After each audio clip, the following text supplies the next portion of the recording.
SEP Fanfic Readings presents 5 Days by RavieSnake. Chapter 11. Day 5. Morning. "Move your legs," Hermione said, kicking her own legs at Draco's despite her exhaustion from having been awake for more than 24 hours. "Can't," Draco replied quietly. "Any more." "Draco, you have to move them," she pleaded. "You can't give up, remember?" "I'm not gonna make it," he said, his eyes rolling as he fought to maintain consciousness. No, Hermione begged. "Please, Draco, stay with me. You've made it this far. Stay with me." "Can't feel." He started to close his eyes. "Body." "Draco, no. Listen. You have to stay awake.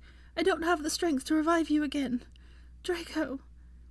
He blinked tiredly and simply made a raspy droning noise. "Draco," she said, tilting her head down to speak at his ear. Talk to me." Hermione could practically feel his body shutting down, and she jostled him with her own when he fell silent. "Draco!" He hummed dazedly. "Tell me something." There was a long pause, and Hermione was on the verge of kicking him again when she heard his very quiet, "What?" "Anything," she said, her voice cracking. Tell me why you hate me." Draco tried to shake his head, but in his weakened state it merely rolled a fraction in one direction. "Don't hate," he whispered, his quick, shallow breaths warm on her neck. "Love you." "Draco," Hermione whispered back brokenly. "Reasons. Love you," he went on. "Your attitude." Hermione released a hoarse chuckle as a tear trailed down her cheek. "You're pushy. Don't take shit." "Nope," she sniffled back with a weak smile. "Your hair," he breathed. 4 days in a hole. Still smells like apples." "You're delirious again," she teased sadly. "No," he said, the word nearly inaudible as he really started to fade. "Your name." Hermione's body shivered against his as she attempted to stifle the dread of what she knew was imminent. "My name," she prompted when he merely panted queerly. Draco, what about my name?" "Most," he managed to gasp out before his head lolled back with a finality that made Hermione slam her eyes shut. Her lips trembled in the sudden silence, and she eased the lid open to peer down at him. His eyes were closed. His face was lax. His mouth opened slightly. He didn't move. "Draco?" she whispered, though the sound seemed to echo around them. "Draco! Draco!" There was no response, and Hermione released a gut-wrenching sob. Her face screwed up as she looked miserably down at her lifeless whole-mate. She raised her shaking hand and set it tenderly against his neck. "Draco," she whispered pitifully when she felt no pulse. She bowed her head and placed their cheeks together as they'd done for their tandem casting, and closed her eyes. "Draco," she repeated before breaking down to sob soundly. She pulled back and roamed her puffy eyes over his motionless face for a moment, and then looked around at the walls. "I'm getting you out of here," she stuttered through her tears. "Draco, I'm getting us out." She placed a kiss to his cheek and then turned her head upward to the opening high above. She made a determined face and then slammed her eyes shut tight as she gathered her strength. "Help!" she then screamed as loud as she could. The sound echoed intensely up and down the fissure. "Help! Someone!" She looked back at Draco's blank face as dust from the walls sprinkled over him. "Anybody!" Hermione's eyes darted around then as the reality of her situation became clear, and she began to panic. "Fuck!" she cried out. "Fuck! Fuck!" She proceeded then to simply scream at the top of her lungs and wrench herself as hard as she could back and forth against Draco's body and the stone. She thrashed desperately until her head slammed back into the wall behind her, re-splitting her head wound with a sickening crack. Her vision went black with the impact as unconsciousness consumed her, and her head dropped forward to rest beside Draco's. "Weasley!" "Sir?" Ron Weasley shouted back attentively, shooting to his feet from his quiet watch as his team leader stalked up behind him. "Break down your camp. You and Marshall are to rendezvous with Potter and Longbottom over that next ridge before noon," the man directed, pointing to a rocky cliff face in the distance. "Yes, sir," Ron acknowledged. The man nodded approvingly. "Make special consideration for the terrain," he said seriously. "This area is riddled with fissures and caverns. And make sure to follow your previous directives to scan for and collect any invasive magical plant species you come across on the way." "Yes, sir," Ron said again. "Get on with it, then," the man said before doing an about-face and stomping off toward the next camp. Ron glared at the man's back and then jogged over to his tent. "John!" he shouted, poking his face inside. "John, get the fuck up. We've got orders to move out." John Marshall groaned and flipped over in his camp bed to blink at his training partner. "But it's like 5 a.m, he grumbled.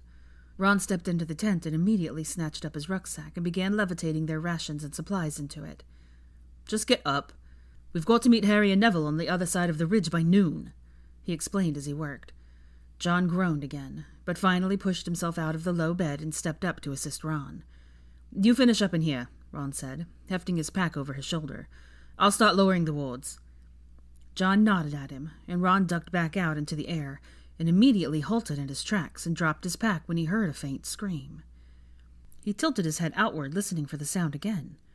When another came a few seconds later, he turned back to the tent opening. John, get out here quick!" "What is it?"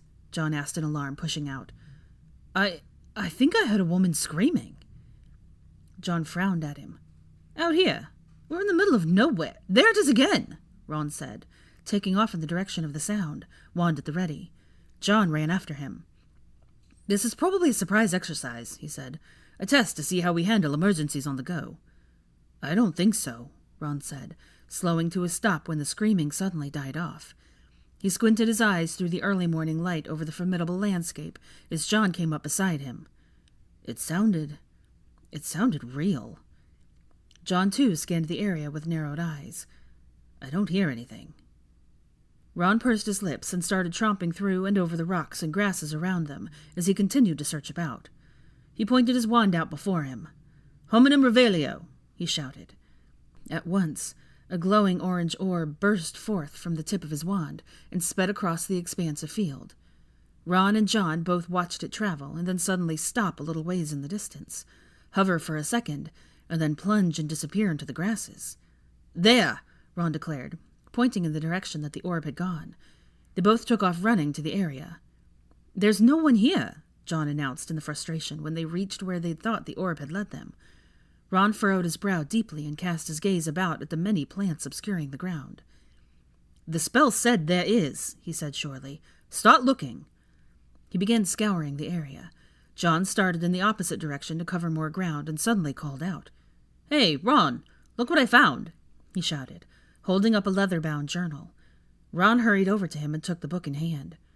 "Holy shit," he said, looking down at it. This is Hermione's." "Granger?" John said. "Yeah," Ron said, frowning at the still slightly soggy and water-damaged pages of the book. "Fuck, it rained 2 days ago." He dropped the journal and swiveled his head around quickly. "Hermione!" "Why the hell would she be all the way out here?" John said, furrowing his brow. Ron didn't bother answering as he began searching again. Hermione, can you hear me?" "This has to be a test," John insisted, though his voice cracked with nerves. Ron stopped yelling when his foot collided with something. He bent quickly and snatched up a small trunk. He cast a hasty Alohomora to unlock and open its latch to find it contained a variety of vials and jars, and Hermione's wand. The blood drained from his face. "She was out here collecting potions ingredients," he said, setting it down hastily and spreading the grass with his hands to scan the ground. "There's another pack here," John said, holding up a large, mud-splattered gray saddlebag. "It's got an M on it." Ron looked perplexed at the unfamiliar bag, and then went back to searching. "Hermione! Granger!" John started as well, following Ron's lead. Grange, ah! Whoa! Ron exclaimed, thrusting out a hand to grab his partner's shoulder as the man suddenly teetered forward, beginning to fall. John fell backwards instead at Ron's actions and landed in the grass on his backside. You all right? Ron asked him, helping him back up. John nodded. Yeah, I think so, he said, straightening his robes. Thanks, mate. That would have been a nasty tumble. There's a deep crevice just there. Ron looked uneasily at the man and then turned to inspect the opening. He squinted down into it and then pointed his wand downward. Lumos Maxima! The deep fissure was at once illuminated with a bright light. Shit! Ron cried. She's there! Who's that with her? John asked, peering down as well. Ron ignored him as he knelt down and shouted into the hole. Hermione! Hermione, we're here! We're going to get you out! He stood then and jabbed his wand skyward. A stream of red sparks shot high in the air. Almost immediately the area was echoing with the cracks of the superior Auror officers apparating in. Weasley, Marshall, the head trainer shouted, coming hurriedly to their side. What's the emergency? Civilians down there, sir, Ron relayed straight away, pointing to the opening in the ground. We heard screaming, did a quick search, found them here. It's Hermione Granger and an unknown individual. The man looked cautiously down into the crevice, and then snapped his head back up and began barking orders at the others. The Aurors, Ron, and John included, all went to work at once to begin the delicate work of extricating the trapped couple. Here comes the mail, one of them yelled out 5 minutes later as Draco's limp form was finally levitated up and out. Keep him vertical, someone ordered harshly. Bloody hell, that's Draco Malfoy, another noted as a healer Auror stepped up and began performing diagnostics on him. Is he dead? John asked with a grimace at the grisly sight of Draco's mangled left arm. The healer Auror didn't answer him, and instead looked grimly to his superior. I need to port out, he said. The head Auror nodded, and the man pulled a port key from his pocket at once, and clicked it open to activate it, and swirled from sight with Draco in tow. We've got her too. It is her, someone murmured in disbelief. It's really Hermione Granger. Hermione! Ron cried out at the sight of his unconscious blood, mud, and vomit-covered friend, floating over to another healer Auror. He shoved his way through the other stunned Aurors over to them. Is she all right? No, the Auror said sternly. She pulled a pen from her robe pocket as well, and with another nod from the superior went to click it. Wait! Ron shouted in a panic. He looked to the man in charge. Permission to accompany her, sir. I'm listed as her next of kin. The head Auror regarded him a moment, and then looked over at John. Marshall, he called out to him. You go with Weasley. I expect a full report on this incident from both of you after their conditions are determined. Yes, sir, John said, hurrying over to Ron and the Auror that was still levitating Hermione upright. Thank you, sir, Ron said, and the man nodded gravely as the small group disappeared with a click of a pen.